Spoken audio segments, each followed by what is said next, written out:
অনেকদিন ধরে আমার বাড়ির ফুল গাছ আপনাদের সাথে দেখাচ্ছি বা শেয়ার করছি। আজকে একটা ছোট্ট ভৌতিক ঘটনা আপনাদেরকে শোনাই চলুন। আমরা আমার বাপের বাড়িতে আমরা আগে যে পুরনো বাড়িটাতে থাকতাম, সেই বাড়িটাতে প্রায় মাঝরাতে দুটো কুকুরের কান্নার আওয়াজ শোনা যেত। এবার আপনারা বলবেন দুটো কি করে জানলো? আসছি। এবং সেই কান্নার আওয়াজটা এতই ভয়ানক যে শুনলেই ভয় পাবে। আমরা ৩ ভাই বোনকে নিয়ে আমাদের বাবা-মা যখন ঘুমাতো, মাঝরাত্তিরে ওই ডাকেতে ঘুম ভেঙে আমি উঠে বসে পড়তাম। তারপর মা বলতো, "শুয়ে পড়, কিছু নেই।" একদিন সাহস করে আমার মা-বাবা দুজনে মিলে টর্চ নিয়ে ছাদে উঠে যায়।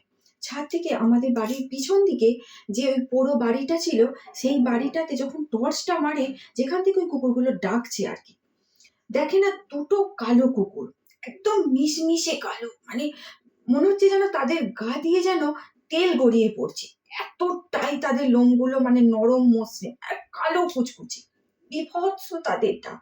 আর ওই কুকুরগুলো ডাকলেই না হয় আমাদের বাড়ির কারো শরীর খারাপ হবে, না হয় আমাদের আত্মীয় স্বজনদের ভিতর কেউ মারা যাবে। এমনকি আমার কাকু যখন মারা যায় ঠিক তার আগেও ৩ রাত ধরে ওই কুকুরগুলি ডেকেছিল এবং ওই কুকুরগুলোকে দিনের বেলা আর কখনো কেউ দেখতে পেত না। মা অনেকবার আমাদের আশেপাশের লোকজনকে জিজ্ঞাসা করেছে যে, "দেখেছো?" বা যে হ্যাঁ, পাড়ার দেখবেন কুকুররা আসে দুপুরবেলা একটু ভাত, এই মুড়ি আমরা দিই। কিন্তু কক্ষনো না, শুধুমাত্র ওই রাত্রেই। আর ওই কুকুরগুলিকে কেউ কক্ষনো দেখতে, আমাদের পাশের বাড়ির যে বামুন ঠাকুমা ছিল, সেও দেখেছে। আমার কাকিমাও ডাক শুনেছে, কিন্তু কখনো তারা ঘর থেকে বেরুতো না। এবার আমার কাকু মারা যাওয়ার পরও কাকু আমার কাকিমার কাছে রাত্রে শুতে আসতো। তার এক ভয়ানক রূপ। আপনারা যদি সেটা জানতে চান তাহলে কমেন্টে জানাবেন।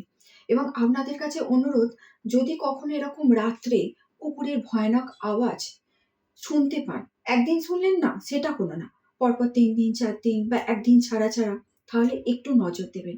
আবার আমার বাড়িতেও আমি ভিডিও করে দেখেছেন যে আমার বাড়িতে লালু, কালু বলে ২ টো কুকুর আছে। তারা ঠিক সন্ধ্যের সময় শাঁখ বাজালেই ডাকে। না, সেটা নয়। অনেক কুকুরই আছে যে দেখবেন ওরকম আওয়াজ হলে বা রাস্তা দিয়ে গাড়ি গেলে ডেকে ওঠে, সেটা না।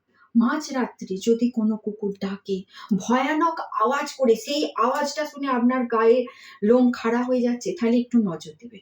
আর সবার শেষে আপনাদেরকে একটা অনুরোধ করছি, আমার যে কজন সাবস্ক্রাইবার আছেন আমার এই ছোট্ট চ্যানেলটিতে, তারা কি ধরনের ভিডিও আমার কাছে চান?